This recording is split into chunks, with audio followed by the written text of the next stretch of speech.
Assalamualaikum warahmatullahi wabarakatuh. Saya Santama dari Ilmu Komunikasi 2D akan menjelaskan materi saya yang berjudul Tampil Penuh Persiapan dalam Retorika. Langsung saja, yaitu persiapan jangka panjang. Dan termasuk ke dalam persiapan jangka panjang seorang public speaker dalam berorasi, yaitu yang pertama, upaya untuk menumbuhkan pribadi yang sehat. Yang kedua, upaya untuk memperkaya khazanah keilmuan dan pengalamannya. Lalu yang ketiga, usaha untuk selalu melatih dirinya dalam setiap kesempatan. Ketiga usaha tersebut sudah pasti membutuhkan tekad yang bulat, yang disertai disiplin dan konsistensi yang kuat. Namun, jika keseluruhannya dapat dijalani dengan baik oleh seorang speaker, semua itu akan menjadi bom waktu yang akan mengembangkan pamornya sebagai pembicara yang lebih baik. Lalu materi selanjutnya ialah persiapan jangka pendek.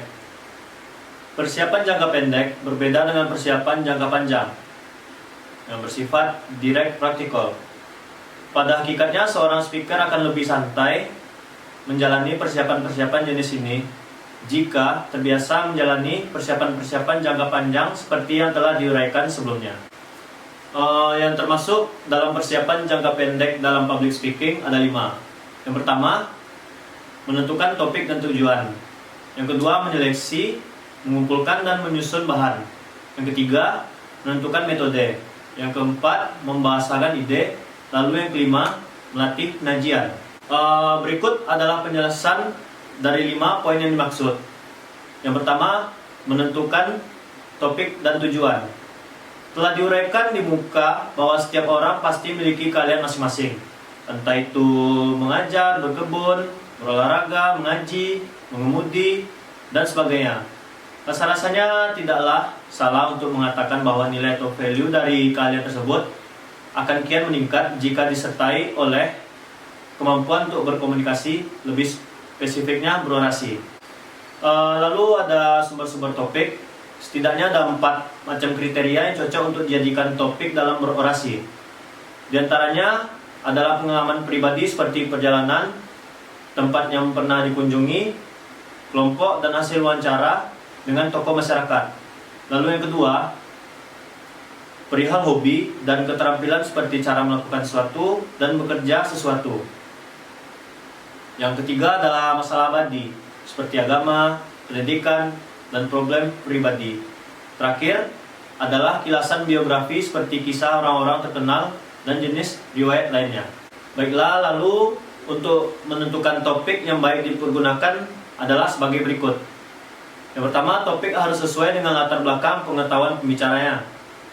Topik yang baik adalah topik yang memberikan kemungkinan seorang orator lebih tahu daripada khalayak. Orator lebih ahli dibandingkan dengan kebanyakan pendengar. Lalu yang kedua, topik harus menarik minat pembicaranya. Pembicara dalam hal ini harus mencintai atau menyenangi topik lebih dari para pendengarnya. Lalu yang ketiga, topik harus sesuai pengetahuan pendengar.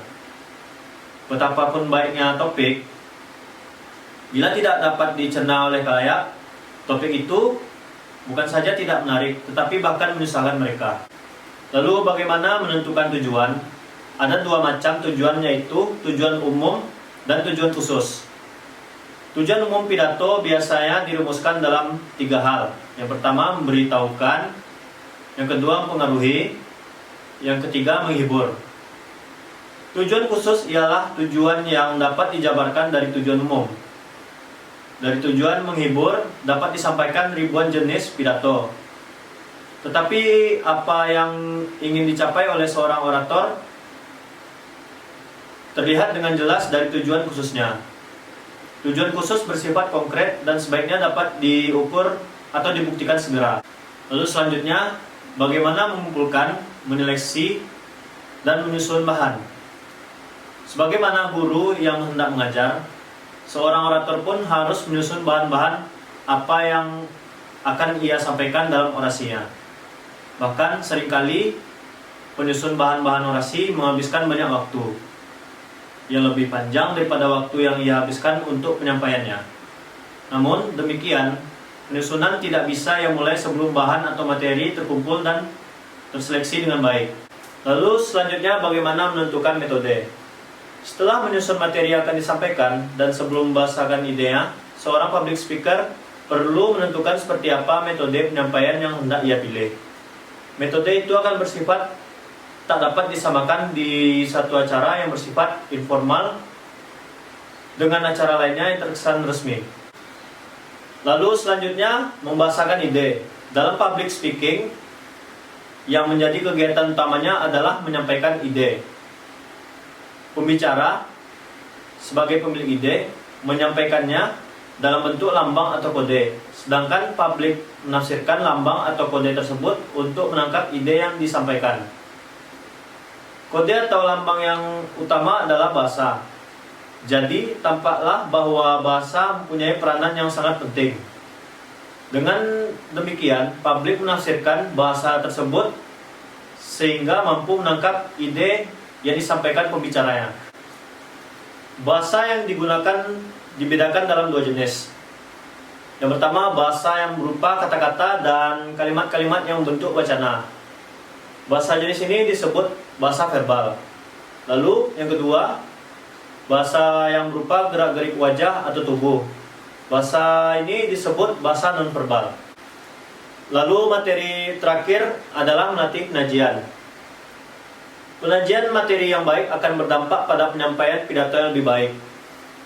Oleh sebab itu, penajian materi bagi seorang pembicara amat perlu dilatih.